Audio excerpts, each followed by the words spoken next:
अभी हम लोग हैं, मनीष जी एक सामाजिक कार्यकर्ता हैं, उनके साथ अमित भैया हैं सामाजिक कार्यकर्ता, और हम सभी लोग मिल करके जो हमारा समाज है और हम जिस समाज से आते हैं भूमिहार ब्राह्मण समाज, इस समाज की चर्चा हम लोग करते हैं कि समाज हमारा आज के समय में किस परिस्थिति में और कहाँ चल रहा है। तो इसी परिस्थिति में हम बात करेंगे कि आज हम लोगों ने, हमारे समाज ने, हमारे पूर्वजों ने इस देश के लिए, इस बिहार के लिए हर कुछ अपना दे दिया, अपना ज़मीन दे दिया, अपने ज़मीन पर स्कूल बना दिया, अपने ज़मीन पर कॉलेज बना दिया।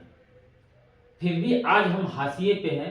इसके बारे में हम अपने बड़े भाई मनीष जी से जानना चाहेंगे कि भैया बताइए कि हम लोगों ने सब चीज़ दे दिया, आज के समय में स्कूल दिया, कॉलेज दिया, जिस गांव में जाइए, जिस मोहल्ला में जाइए, कहीं ना कहीं हम लोगों का दिया हुआ जो कॉलेज स्कूल है दिखता है। मुजफ्फरपुर जैसे ज़िले में LS college, science college, RDS college जैसे सैकड़ों कॉलेज और स्कूल है, फिर भी हम इस हाशिए पर हैं, क्यों? तो जब सब दे ही दिए तो आपके पास बचा क्या? फिर खुश रहिए। तो अब क्या करना चाहिए? अब तो हम सब चीज दे दिए, मजदूरी करिए, मेहनत करिए, जो था वो तो सब दे दिया। सरकार मानने आई थी आपसे कि हमको भुखमरी आ गया है। सरकार थी, आप कूद कूद करके दिए नाम कमाने के लिए। अब नाम कमाए तो अब धन का काहे चिंता कर रहे हैं? भिखमंगा हो गया, भीख मांगिए। सही बात है, इनका कहना भी एक तरह से सही है। लेकिन आज जो गरीब भूमिहार है, भूमिहार ब्राह्मण समाज है, गरीब जो गरीब वर्ग से आते हैं, जिनके पास पहले भी नहीं था और आज भी नहीं है, और आज भी वो संभुक्त भोगी हो रहे हैं, इसके लिए, इससे आगे निकलने के लिए क्या किया जाए? मेहनत करें और आगे निकलने के लिए मन में जो ब्राह्मण का फतूर लेके बैठा है ना, वो ब्राह्मण फतूर से निकले, भूमिहार बने। भूमिहार का मतलब था खेत जोतवा, खेत जोतने वाला। अब वो बन गया ब्राह्मण। नहा धो करके भोरे भोरे लम्हा टीका चंदन कर लेता है, अब बैठल रहेगा, दूरा पर काम करने नहीं जाएगा, उसको याद आ जाता है कि हम तो ब्राह्मण हैं। माला जपने से जीवन नहीं कटता है, जीवन जब कट जाए तब माला जपिए।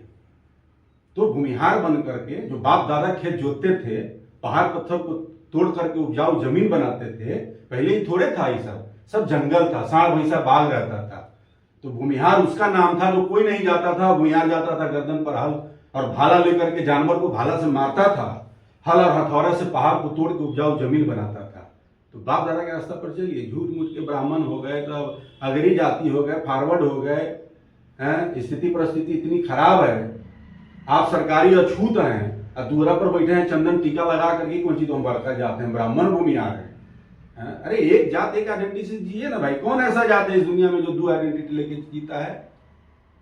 यही बात है, मेहनत मजदूरी करिए।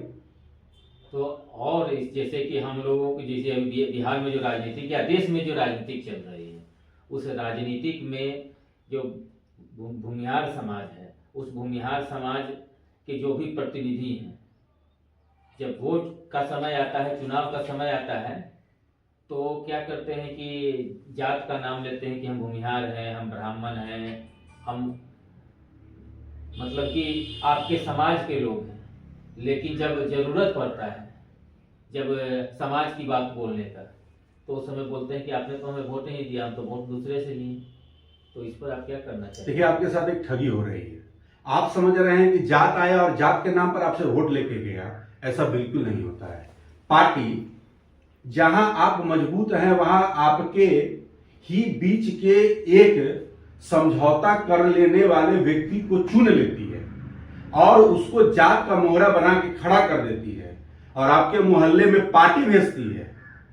ये उसका प्लानिंग होता है कि आप जाइए और पार्टी के लिए वोट जात के नाम पर जात से लेके आइए। ठीक है ना? तो आप वोट दे रहे हैं पार्टी को जात के नाम पर, तो वो वोट लेकर के गया, अपना काम कर रहा है, उसको फुर्सत है। जो जीत के जा रहा है ओकरा, वो अपना बेटा के लिए चिंतित है, वो अपना पुतोह के लिए चिंतित है कि मार्केटिंग करने नोएडा नहीं जाए। ओकर पुतोह कह रही है कि बाबूजी हम मार्केटिंग करने लंदन जाएंगे। नहीं, तो बाबूजी कहेंगे मत जाइए, अभी अमेरिका में लड़ाई चल रहा है। तो वहां जाते हैं वो लोग।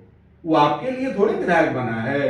आप विधायक उसको बनाइए जो मेहनत मजदूरी करने वाला भूमिहार होकर दीजिएगा वोट।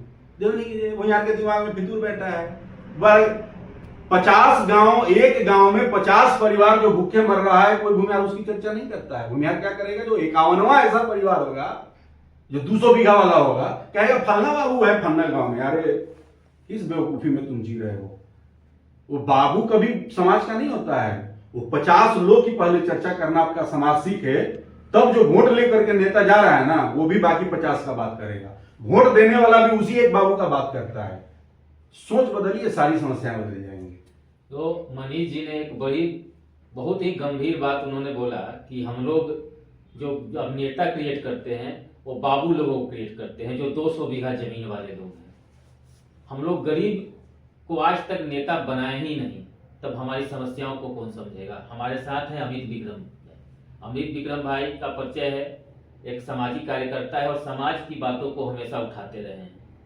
और अभी अमित विक्रम जी एक बहुत बड़ा एजेंडा में लगे हुए हैं, एक समाज से बलिदानी हुए बैकुंठ शुक्ला जी। और बैकुंठ शुक्ला जी के समाज के लोग ही, उनके वर्ग के लोग ही, उनके अगल बगल के पंचायत के लोग भी उनका नाम नहीं जान पा रहा है कि हमारे समाज से एक व्यक्ति ऐसा निकला जो भगत सिंह के खिलाफ गवाही देने वाले व्यक्ति का गला काट दिया और बाद में अंग्रेजों ने उन्हें बेड़ियों में जकड़ करके और फांसी की सजा दी। और फांसी भी उनको तब पड़ी, उन्होंने बोला कि मैं किसी प्रकार का चेहरा पर नकाब नहीं लगाऊंगा, मैं अपने फांसी को अपने आंखों से देखूंगा। वैसे व्यक्ति को समाज के लोग नहीं जाने। अमित विक्रम जी उनके बारे में बताएंगे कि क्या आपको लगा कि इनको समाज जानना चाहिए। देखिए, अभी तो आपने बहुत अच्छा परिचय दे ही दिया। बैकुंठ शुक्ला जी का अमर बलिदानी थे।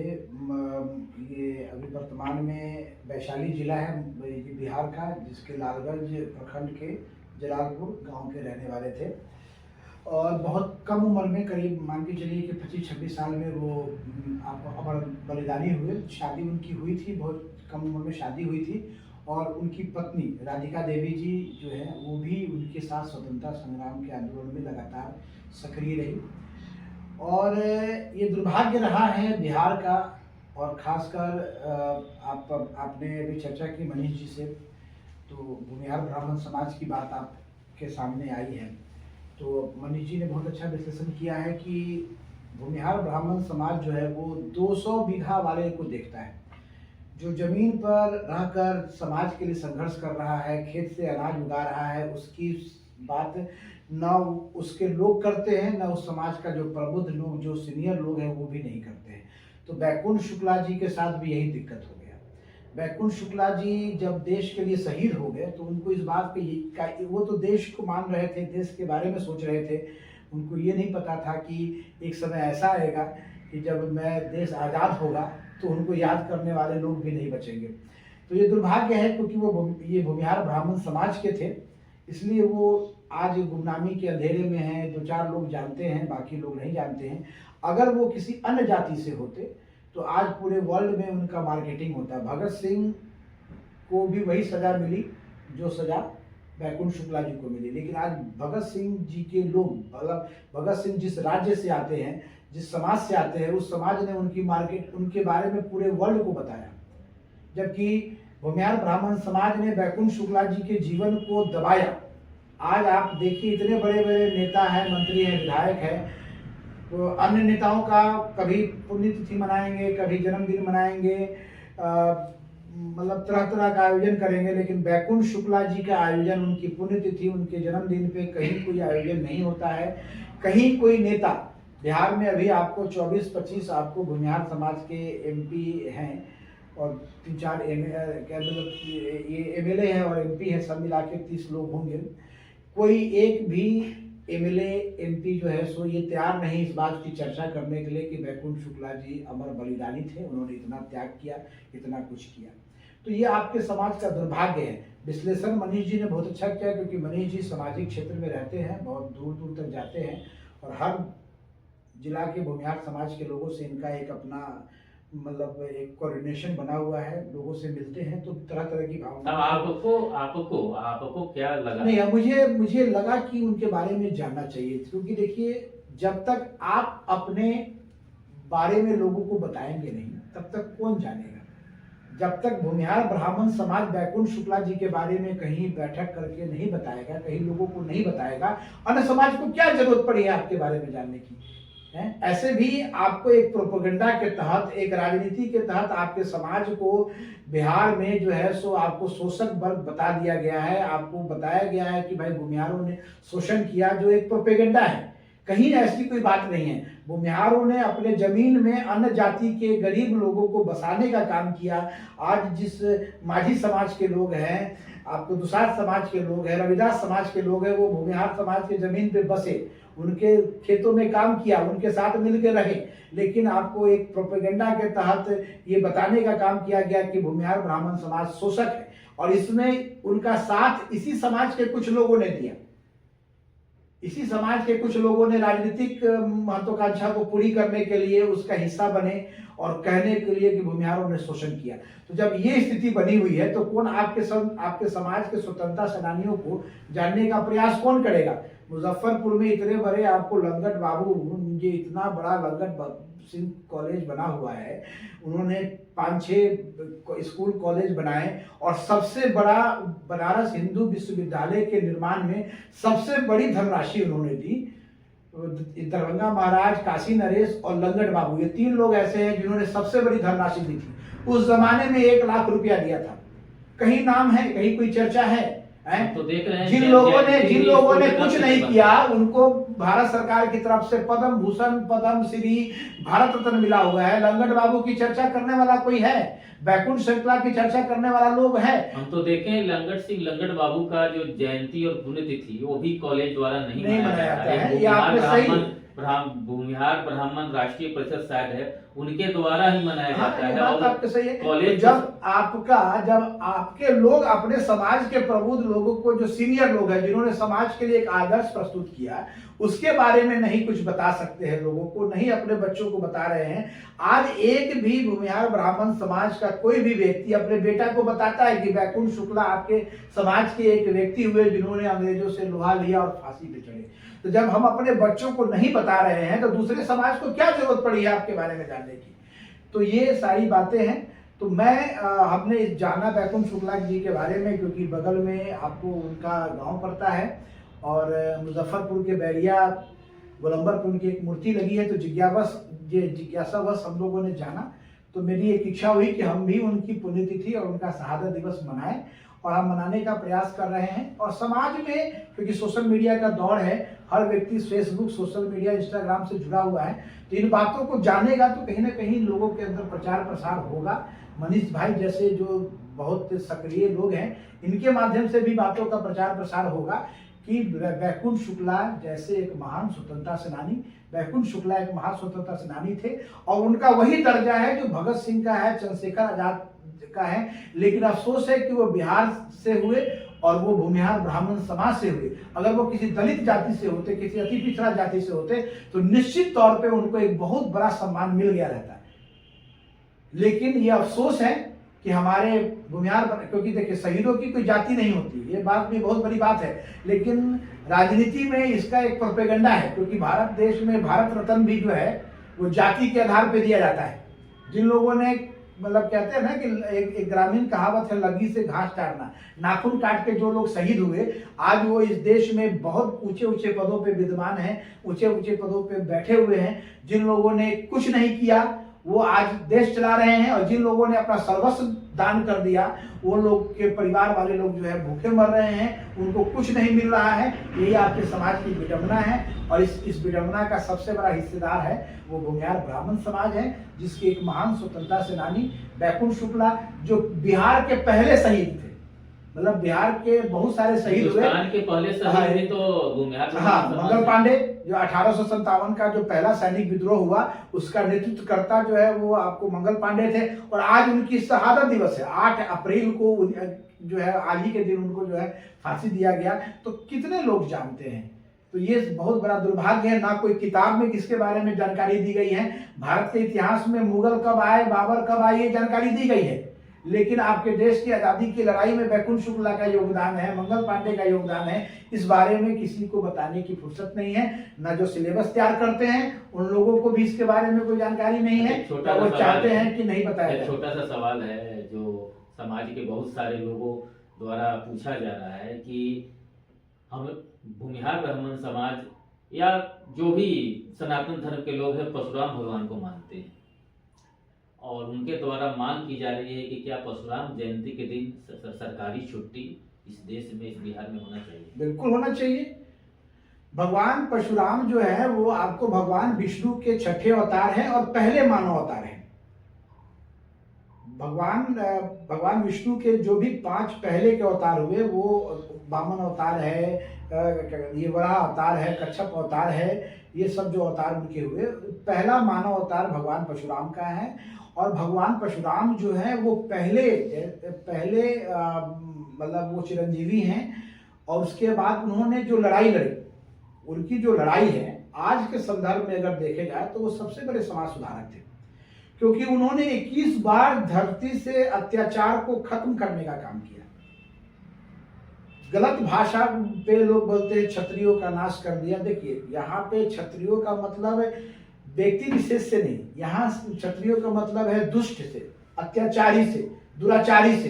तो उन्होंने धरती पर 21 बार दुराचारी, जो अत्याचारी, जो पाप कर रहे थे उनका सर्वनाश किया और धर्म की स्थापना की, सत्य की स्थापना की। वो एक मतलब इसलिए उनको भगवान कहा जाता है क्योंकि वो भगवान के छठे अवतार थे, भगवान विष्णु के, और उनकी पूजा होनी चाहिए। अक्षय तृतीया को उनका जन्मोत्सव होता है पूरे देश में। अन्य राज्य में उत्तर प्रदेश में छुट्टी है, मध्य प्रदेश में छुट्टी है, राजस्थान में छुट्टी है, लेकिन बिहार में जो बड़ी संख्या में उनको मानने वाले लोगों की संख्या है, यहाँ पर छुट्टी नहीं मिलती है। तो निश्चित तौर पे छुट्टी होनी चाहिए पूजा पाठ के लिए, क्योंकि छुट्टी का मतलब है आराधना। मनीष भाई से एक लास्ट सवाल, अपने ही समाज से, और कहें तो कि बहुत सारे ऐसे समाज हैं, एक हाल में ही एक दूसरे समाज के लोगों ने भी उनका समर्थन किया कि अगर वो नहीं रहते तो आज जो ये नक्सलाइट और उग्रवादी जो पनपे थे वो आज पूरी तरह से पूरे बिहार में या पूरे देश में सक्रियता अपना जमा लेते, अपने कदम को मजबूत कर लेते।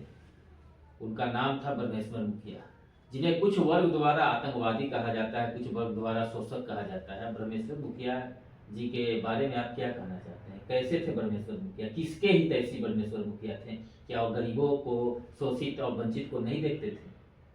इसके बारे में छोटे संक्षिप्त में हमें बताइए। देखिए, ब्रह्मेश्वर सिंह मुखिया जी की लड़ाई नक्सल के खिलाफ नहीं थी। अब नक्सल जिसको बताते हैं, कोई एक ऐसा व्यक्ति जो सिस्टम से प्रताड़ित हो, एक ऐसा व्यक्ति जो मजबूतों से सताया गया हो और उसके पास कोई चारा ना हो अपने धर्म को बचाने के लिए, अपने अस्तित्व और वजूद को बचाने के लिए, और वो सिस्टम के खिलाफ खड़ा होता है, तो अगर उसको नक्सल समझते हैं तो ये नक्सल शब्द पर पहले तो स्टडी करने का बात है। ये तो हम नहीं बोल रहे हैं, जो बोल नहीं, हम कह रहे हैं, जो बोल रहे हैं वो भी सुन लिए, उनकी बात आप कह रहे हैं। तो एक चीज ये हो गई, सब समस्या समाज में ये था कि जो लोग उन गरीबों की तकलीफों को आगे रख करके और उन्हें बरगलाते थे और उसके तकलीफों को प्रचारित कर करके, प्रस्तुत कर करके अपना अनर्गल फायदा समाज के अन्य लोगों की कत्लेआम करके करते थे, तो वैसे लोगों के खिलाफ ब्रह्मेश्वर सिंह मुखिया जी का एक मुहिम था। मतलब ब्रह्मेश्वर मुखिया जी गरीब तबके या शोषित जो तबके थे उनकी लड़ाई लड़ रहे थे, आपके कहने का। ब्रह्मेश्वर सिंह मुखिया जी उन सभी लोगों के लिए आवाज उठा रहे थे जिनके लिए उस समय की तत्कालीन सरकार गूंगी बहरी हो गई थी। अभी तो एक यादव समाज का नेता, अभी पालीगंज में का कोई नेता है, उन्होंने बोला कि अगर ब्रह्मेश्वर मुखिया जी नहीं रहते तो 14 यादवों का कत्लेआम हो गया, उन्हें वो थे तब हम लोग बचे। देखिए, पहला बात ये है ना कि जो भगवान श्री कृष्ण को अपना आदर्श मानेंगे, जो राधा रानी को अपनी माँ बराबर मानेंगे, उनके मुंह से सदैव अच्छी बातें निकलेंगी।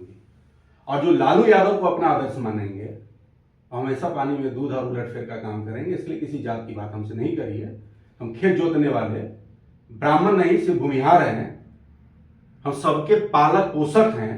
हम खेत में अनाज उपजाते हैं तो हम देखते हैं कि जो भूखा है उसके पेट में आए, ये नहीं देखते हैं कि अनाज किस जात के पेट में जाएगा। तो अगर सेवा करने की बात आप करते हैं ना, तो सबसे बड़ा शूद्र हम है। हमसे बड़ा शूद्र का सर्टिफिकेट किसी के पास नहीं है। तो मनीष जी ने बहुत बड़ी बात की कि भूमिहार से बड़ा शूद्र फिर कोई दूसरा नहीं है। हम तमाम बात हम अपने बड़े भाई मनीष जी, अमित विक्रम जी से अभी डिस्कस किया और समाज के क्या ऊंच नीच और समाज कहाँ थी और किस तरह से सुधारा जाता है इसको लेकर के चर्चा की। और हम आप सभी दर्शकों से चाहेंगे कि अगर आपको अपनी प्रतिक्रिया देना हो तो अपने कमेंट में जरूर डालें और शेयर भी करें और समाज को के हर तबके को बताएं कि भूमिहार जो समाज है वो समाज सबके लिए खड़ा रहा है और सबके साथ रहा है। ये सबसे बड़ी हितैषी आप लोगों के लिए है और इस समाज के साथ खड़ा होइए। समाज में जो विध्वंस जो फैलाया जा रहा है, वैमनस्यता जो फैलाई जा रही है, उसके खिलाफ एकजुट होकर के आगे बढ़िए। जय हिंद।